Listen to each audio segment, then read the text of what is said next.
मित्रांनो, ज्या घडीची उत्सुकता आपल्याला होती तो दिवस आता येऊन ठेपलेला आहे. उद्या म्हणजे 21 तारखेला इथं मतमोजणी होणार आहे. मतदारांनी केलेलं मतदान आणि त्यावर उमेदवारांचं भाग्य आता पेटीबंद झालेलं आहे. ते पेटीबंद झालेलं भाग्य आता उद्या उघडणार आहे. कोण निवडून येणार, काय कसं होईल, म्हणजे या पद्धतीची धाकधूक त्या उमेदवाराला लागली जरी असली, पण या शहरातल्या नागरिकांना मात्र उत्सुकता आहे. आम्ही केलेलं मतदान व्यर्थ तर जाणार नाही ना, या पद्धतीची उत्सुकता त्यांच्यामध्ये आहे. मित्रांनो, हे आहे कल्याण मंडप. इथे उद्या सकाळी मतमोजणी होणार आहे आणि निकाल तुमच्या हाती लवकरच येणार आहे. आम्ही काही अधिकाऱ्यांशी चर्चा करतो. चला तर मग. नमस्कार मित्रांनो, अचलपूर नगरपालिका ही जिल्ह्यातली सर्वात मोठी नगरपालिका आहे. या नगरपालिकेची खऱ्या अर्थानं चर्चा असते संपूर्ण जिल्ह्यामध्ये. या नगरपालिकेची निवडणूक अतिशय संवेदनशील, काही प्रभाग जर आपण सोडले तर संवेदनशील म्हणून ओळखल्या जाते, पण अतिशय शांततेमध्ये इथली निवडणूक झाली. याला कारणही तेवढंच महत्त्वाचं आहे. प्रशासन तेवढं सजग होतं, सावध होतं. आणि या प्रशासनिक व्यवस्थेबाबत बोलण्यासाठी माझ्यासोबत येथील उपविभागीय अधिकारी आणि निवडणूक निर्णय अधिकारी म्हणून बळवंत आरकराव सर आहेत. सरजी, आम्ही त्यांना विचारतो आहे काही प्रश्न. सर्वांच्या मनातल्या ज्या शंका आहेत, कुशंका आहेत, त्या शंकाचं निरसन करण्यासाठी माझ्यासोबत बळवंतराव आरकराव आहे. सर, पहिला प्रश्न आहे, इथं काही अफवा पसरल्या होत्या की इथं निवडणूक ही पुढं ढकलल्या गेली असं.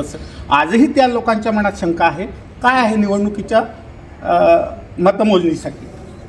नाही, उद्या 21 तारखेला 21 डिसेंबर 2025 रोजी सकाळी 10 वाजतापासून अचलपूर सार्वत्रिक जी निवडणूक झाली नगर परिषदेची, त्याची मतमोजणी सकाळी उद्या 10 वाजतापासून सुरू होणार आहे. सर, जे येथील जे आपण कल्याण मंडपामध्ये चांगली तयारी दाखवलेली दिसते आहे आम्हाला, कशी राहील मतमोजणीची प्रक्रिया? कशी राहील मतमोजणी? ही प्रभागनिहाय राहील. प्रभाग क्रमांक 1, 2, 3, 4 या क्रमाने 20 प्रभागातील मतमोजणी होईल.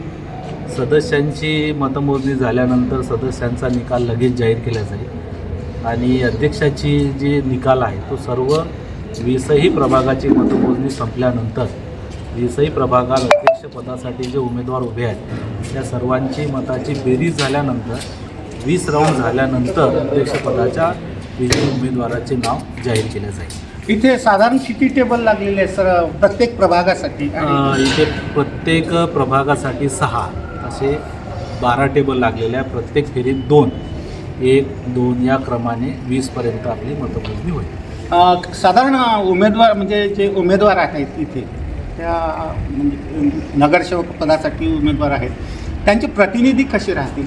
प्रतिनिधी प्रत्येक टेबलनिहाय एक प्रतिनिधी याची नेमणूक आपण ऑलरेडी केलेली आहे.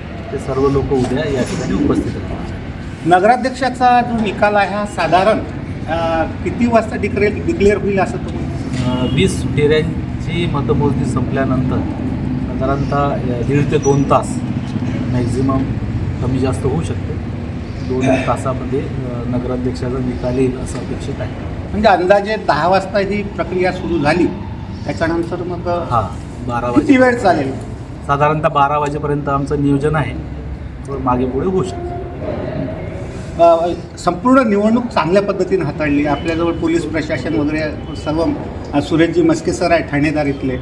असा कुठे त्रास झाला आहे सरजी या कुठे प्रभागामध्ये, ते कुठे धांदली वगैरे वगैरे अनेकांच्या अशा अफवांचा बाजार इथे नेमका आपल्याला बघायला मिळतो, पण त्यामधून ते झालं नाही.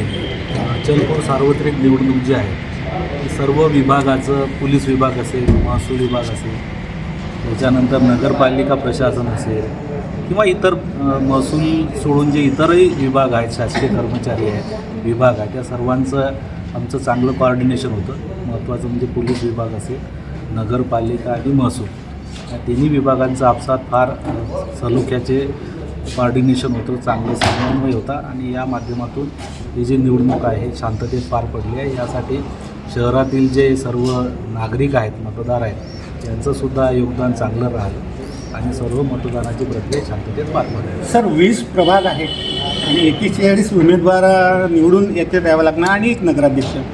असा आता म्हणजे शांततेत निवडणूक झाली, अगदी संवेदनशील. पहिल्यांदाच म्हटलं आहे मी, संवेदनशील शहर म्हणून ओळखल्या जात आहे काही काही भाग इथला रिलॅक्स झाल्यासारखं वाटतं.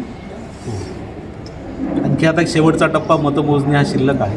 मतमोजणी उद्या संपली तर आमची मतदानाची प्रक्रिया संपणार आहे. धन्यवाद सर. सर हे होते येथील उपविभागीय अधिकारी बळवंतरावजी अरकराव.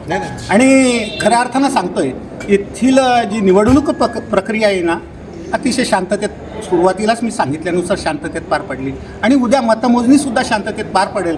याच सुव्यवस्थेवर माझ्यासोबत बोलण्यासाठी थोडं मला उद्याच्या मतमोजणी संदर्भात मला सरांशी बोलायचं आहे. सर आपलं यंत्रणावर खूप मोठा ताण असतो आहे आणि उद्यासुद्धा त्या पद्धतीनं बघायला मिळेल. काही उमेदवार आहे, काही उमेदवारांच्या रॅली आहे, उद्याचा बंदोबस्त आहे, कुठून आणि कसा राहणार आणि किती कर्मचारी आपले इथं कार्यरत आहेत. माननीय आमच्या वरिष्ठांनी दिलेल्या सूचनेप्रमाणे व्यवस्थित बंदोबस्त या ठिकाणी तैनात करण्यात येईल. प्लॅनिंग पूर्ण झालेली आहे आणि प्रॉपर बंदोबस्त आम्हाला मिळालेला आहे. त्यानुसार बंदोबस्तसुद्धा डिप्लॉय करण्यात आलेला आहे. ही जी प्रक्रिया आहे मतमोजणीच्या प्रक्रियेनंतर गावामध्ये कुठंही कायदा व सुव्यवस्थेचा प्रश्न निर्माण होऊ नये यासाठी पोलीस सज्ज आहेत. उद्याच्या मतमोजणी झाल्यानंतर उमेदवारांच्या रॅली ज्या आहेत रॅलीसाठी आपण कशा पद्धतीचं नियोजन केलं. तर रॅलीची तशी कोणत्याही प्रकारची परवानगी पोलीस प्रशासनाकडून अद्याप गेली नाही, देण्यात येणार नाही. तरीसुद्धा गावात ठिकठिकाणी जे फिक्स पॉईंट आहेत ते फिक्स पॉईंट आपण लावलेले आहेत आणि प्रॉपर बंदोबस्तसुद्धा डिप्लॉईड केलेला आहे. समजा जर परवानगी नाही दिली, समजा जर उमेदवारांनी त्या जर हे काढल्या ते नंतरच्या गोष्टी आहेत. काढल्यानंतर फक्त ताण तर येईल ना पोलिसांवर. ताण तर कायमच असतो. आत्ताच नाही, एरवीच कायमच ताण आहे पोलिसांवर. धन्यवाद सरजी. उद्याही बोलू आम्ही तुमच्यासोबत. तर हे होते परतवाडा पोलीस स्टेशनचे ठाणेदार सुरेशजी मस्के. निश्चितच अति ताणतणावात ते काम करतायत. लोकांचं सहकार्य कधी मिळते कधी मिळत नाही, पण मित्रांनो यांचंही कौतुक झालं पाहिजे या संपूर्ण प्रक्रियेमध्ये. धन्यवाद. पंकज साबूसह ललित कांबळे, विदर्भ न्यूज, अचलपूर.